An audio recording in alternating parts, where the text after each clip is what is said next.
ഈ സിനിമയിലും ഇനീഷ്യലായിട്ട് ഒരു ബുക്കിങ്ങും കാണാത്തതുകൊണ്ട് ഫാൻസ് ആദ്യമേ ഇത് ഏറ്റെടുത്തില്ല. ലാലേട്ടൻ ഫാൻസ് ഏറ്റെടുത്തില്ല. ഈ ഖലീഫ എന്ന് പറയുന്ന സിനിമ ബുക്കിംഗ് തുടങ്ങി ഒരു 10K പെർ ഹവറൊക്കെ ബുക്ക് മൈ ഷോയിൽ ബുക്കിംഗ് നടന്നിരുന്നെങ്കിൽ ഉറപ്പായിട്ടും ഇതിന്റെ ക്രെഡിറ്റ് അവന്മാർ വന്ന് അന്നേ എടുത്തിട്ട് പോയേനെ. ഖലീഫ ദ റൂളർ FDFS കണ്ടു. നേരെ തിയേറ്ററിൽ നിന്ന് വീട്ടിൽ വന്ന് ക്യാമറ ഓണാക്കി നിങ്ങളോട് സംസാരിക്കുന്നു. ഈ സിനിമയെ കുറിച്ച് 2 കാര്യങ്ങൾ നമുക്ക് എല്ലാവർക്കും വ്യക്തമായിരുന്നു ട്രെയിലറിൽ നിന്ന്.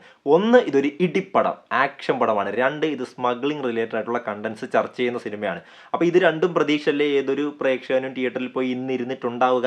ഞാനും അങ്ങനെ തന്നെയാണ് പോയി ഇരുന്നത്. പക്ഷെ നമ്മൾ തിയേറ്ററിൽ കണ്ടത് ഒരു ആക്ഷൻ പടത്തിൽ നമുക്കറിയാം ഒരുപാട് ആക്ഷൻ ബ്ലോക്കുകൾ ഉണ്ടാവും. ആ ആക്ഷൻ ബ്ലോക്കുകളൊക്കെ നമുക്ക് രോമാഞ്ചിഫിക്കേഷൻ തോന്നിയില്ല എന്നുണ്ടെങ്കിൽ അതൊരു അൾട്രാ ഡിസാസ്റ്റർ ആയിട്ട് നമുക്ക് പ്രഖ്യാപിക്കാം.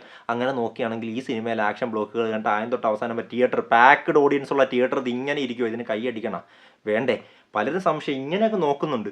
എൻ്റെ അടുത്തിരുന്നവർ നോക്കി എനിക്കിട്ട് 2-3 തവണ എനിക്ക് വല്ലതും തോന്നുന്നുണ്ടോ. ഇടയ്ക്ക് ലാസ്റ്റ് അവനൊരു ഇൻ്റർവെല്ല് കഴിഞ്ഞപ്പോൾ എന്നോട് ചോദിക്കുകയും ചെയ്ത്, ബ്രോ എങ്ങനെയുണ്ട്, എൻ്റെ പ്രശ്നമാണോ, എനിക്ക് വർക്കാകാത്തതാണോ, ബ്രോയ്ക്ക് എങ്ങനെയുണ്ട്? ഞാൻ പറഞ്ഞു സെയിം ടു യു. അതല്ലാണ്ട് വേറൊന്നും പറയാനില്ല. ആ അവസ്ഥയിലെത്തി ഇതിൻ്റെ ആക്ഷൻ ബ്ലോക്കുകൾ കണ്ടിട്ട്.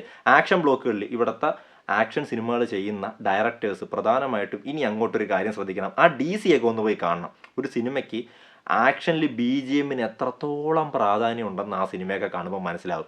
ആ പ്രാധാന്യം ഇവിടെ അതേപടി കൊടുത്തിരുന്നെങ്കിൽ കുറച്ചുകൂടി നമുക്ക് എന്തെങ്കിലും തോന്നിയേനെ. ആ ഒരു തോന്നൽ ഇതിനകത്തില്ല. പിന്നെ 2, സ്മഗ്ലിംഗ് റിലേറ്റഡ് ആയിട്ടുള്ള സിനിമയാണിതെന്ന് പറഞ്ഞു. അപ്പോൾ അങ്ങനെയുള്ളൊരു സിനിമയിൽ നമ്മൾ എന്തായിരിക്കും പ്രതീക്ഷിക്കുന്നത്?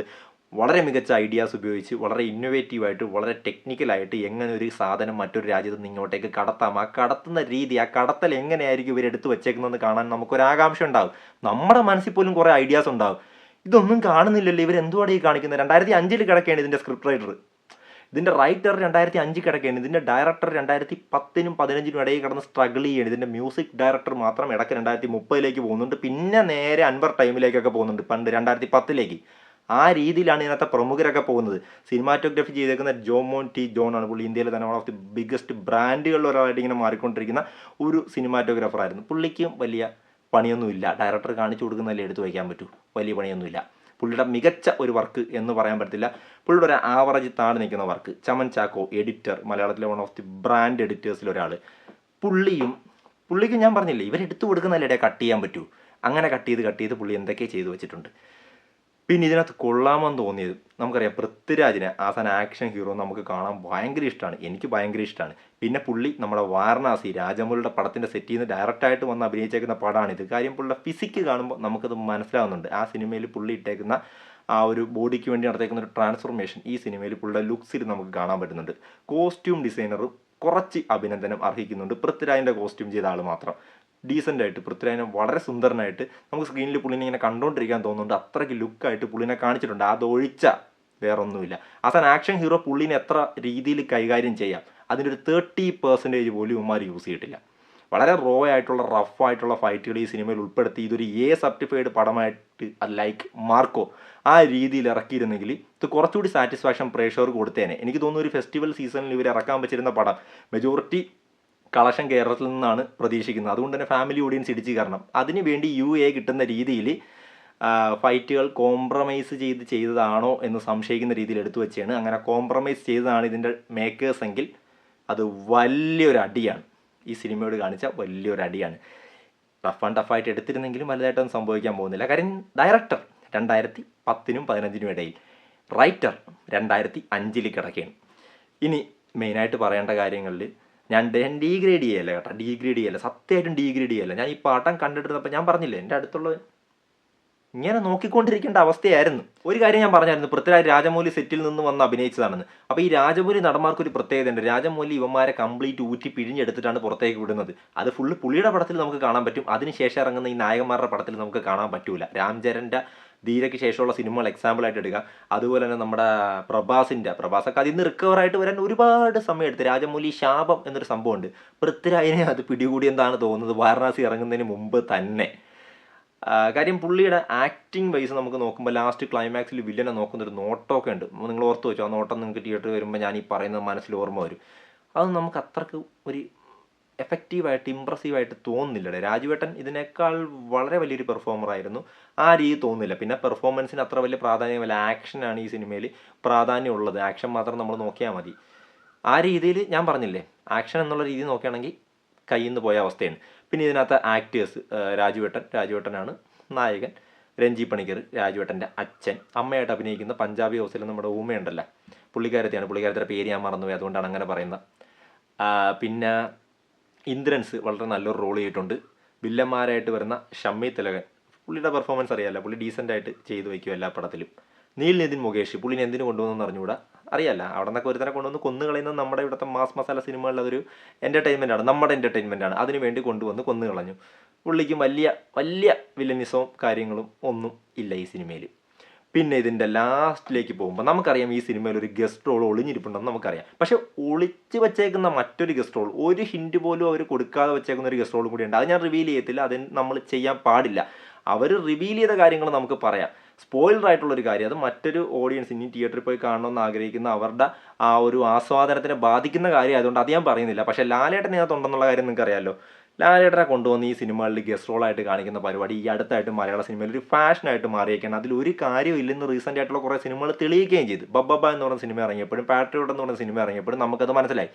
ലാലേട്ടൻ ഫാൻസ് അതിനൊക്കെ ഒരു ഇനീഷ്യൽ ബുക്കിംഗ് വന്നപ്പോൾ അതിൻ്റെ ക്രെഡിറ്റ് ഫുള്ള് ലാലേട്ടനാണെന്ന് പറഞ്ഞ് വാദിക്കുകയും ആ പടം തിയേറ്ററിൽ കയ്യിൽ നിന്ന് പോയതിനു ശേഷം അതിൻ്റെ നായകന് കൊണ്ടുപോയ ക്രെഡിറ്റ് കൊടുക്കുകയും ചെയ്യുന്ന കാഴ്ചയും നമ്മൾ കണ്ടതാണ്. അതിനുശേഷം വന്നതാണ് തുടക്കം റിലീസായപ്പോഴത്തേക്കും അതിന് പ്രീ സെയിൽസ് ഒന്നും വലിയ കാര്യമായിട്ടില്ല. മോഹൻലാലിൻ്റെ മകളുടെ പടമാണ്, അതൊരു പുതുമുഖ പടമാണ്, മോഹൻലാൽ സപ്പോർട്ട് ചെയ്യാൻ വരുന്നൊരു പടമാണ്, അതുകൊണ്ട് അതിൽ ലാലേട്ടന് വലിയ പ്രാധാന്യമൊന്നും ഇല്ലെന്ന് പറഞ്ഞ് ഫാൻസ് കൈയൂഴി. ഈ സിനിമയിലും ഇനീഷ്യലായിട്ട് ഒരു ബുക്കിങ്ങും കാണാത്തതുകൊണ്ട് ഫാൻസ് ആദ്യമേ ഇത് ഏറ്റെടുത്തില്ല, ലാലേട്ടൻ ഫാൻസ് ഏറ്റെടുത്തില്ല. ഈ ഖലീഫ എന്ന് പറയുന്ന സിനിമ ബുക്കിംഗ് തുടങ്ങി ഒരു 10K per hour book my ഷോയിൽ ബുക്കിംഗ് നടന്നിരുന്നെങ്കിൽ ഉറപ്പായിട്ടും ഇതിൻ്റെ ക്രെഡിറ്റ് അവന്മാർ വന്ന് അന്നേ എടുത്തിട്ട് പോയേനെ. പടം ഇപ്പം പൃഥ്വിരാജിന് കൊണ്ട് ക്രെഡിറ്റ് കൊടുത്തേനെ, ഒരു സംശയമില്ല കാര്യത്തിൽ. പക്ഷെ അവന്മാർ അന്ന് എടുക്കാത്തതുകൊണ്ട് ഇന്നും അത് പൃഥ്വിരാജിൻ്റെ കയ്യിൽ തന്നെ ആ ക്രെഡിറ്റ് ഇങ്ങനെ കിടക്കും. പക്ഷേ ഇതിനകത്ത് ഞാൻ പറയില്ലേ, ഒരു അൺഎക്സ്പെക്റ്റഡ് ആയിട്ടുള്ളൊരു ക്യാമിയോ ഉണ്ട്. ലാലേട്ടൻ അല്ലാതെ മറ്റൊരു യൂത്തൻ, രാജുവേട്ടൻ്റെ അനിയൻകുട്ടൻ ഇതിനകത്ത് അഭിനയിക്കുന്നുണ്ട്. മലയാളത്തിലൊരു പ്രമുഖ യൂത്തനാണ്, പേര് ഞാൻ പറയുന്നില്ല. അപ്പം പുള്ളി ക്ലൈമാക്സിൽ കുറച്ചേ ഉള്ളൂ, വളരെ കുറച്ചേ ഉള്ളൂ ഇവർ രണ്ടുപേരും. ലാലേട്ടൻ്റെ സീൻ ഇവർ സെറ്റ് ഇട്ടേക്കുന്നത് സ്പോയിലറാണെങ്കിലും അത് പറയാം. കാര്യം ഒരു കബാലി ടൈപ്പ് ഒരു ഇൻട്രോയാണ് ഇവർ ലാലേട്ടൻ ഉദ്ദേശിച്ചത്. ആ ഇൻട്രോയും ഒരു ചെറിയ പരിപാടിയും മാത്രമേ ഉള്ളൂ.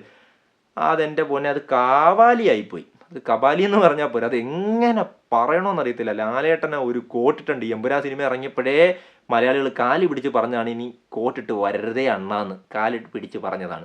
ഇതിനകത്തും ചേരാത്ത ഒരു കോട്ടും നരച്ച മുടി, ഒരു കൂളിംഗ് ഗ്ലാസും, എൻ്റെ പൊന്നെ, അതിനുശേഷം ഒരു ഡയലോഗ് മാസ്, കൊടൂര മാസ്. ഇതൊക്കെ സ്ക്രീനിൽ ലാലേട്ടനും നമ്മുടെ വൈശാഖും പൃഥ്വിരാജൊക്കെ കണ്ടിട്ട് തന്നെയല്ലേ ഇവന്മാർ ഇത് എഡിറ്റ് ചെയ്ത് വിട്ട് സിനിമയാക്കി വിടുന്നത്. അമ്മമാർക്ക് കാണുമ്പോൾ തോന്നിയില്ലേ, ഇത് കാണുമ്പോൾ അമ്മമാർക്ക് ചിരി വരില്ലേ? തിയേറ്ററിൽ തൊട്ടടുത്തിരുന്ന് എല്ലാവരും ഈ മാസ് സീൻ എന്ന് പറഞ്ഞ് ഈ കാണിച്ചു വെച്ചേക്കുന്നത്. ഒരു ഫ്രെയിമിൽ ലാലേട്ടനും പൃഥ്വിരാജ് നടക്കുന്നു, ഒരു ഫ്രെയിമിൽ ഞാൻ പറഞ്ഞ അൺഎക്സ്പെക്റ്റഡ് ക്യാമിയോ യൂത്തൻ പുള്ളി നടക്കുന്നു. പുള്ളി ഒരു അനിമലിലെ മറ്റേ ലാസ്റ്റ് ഒരു രൺബീർ കപൂറിൻ്റെ ഒരു ഗെറ്റപ്പ് ഉണ്ടല്ലോ, വില്ലൻ, ഇവർ ക്ലോൺ ചെയ്ത് വെച്ചേക്കുന്ന.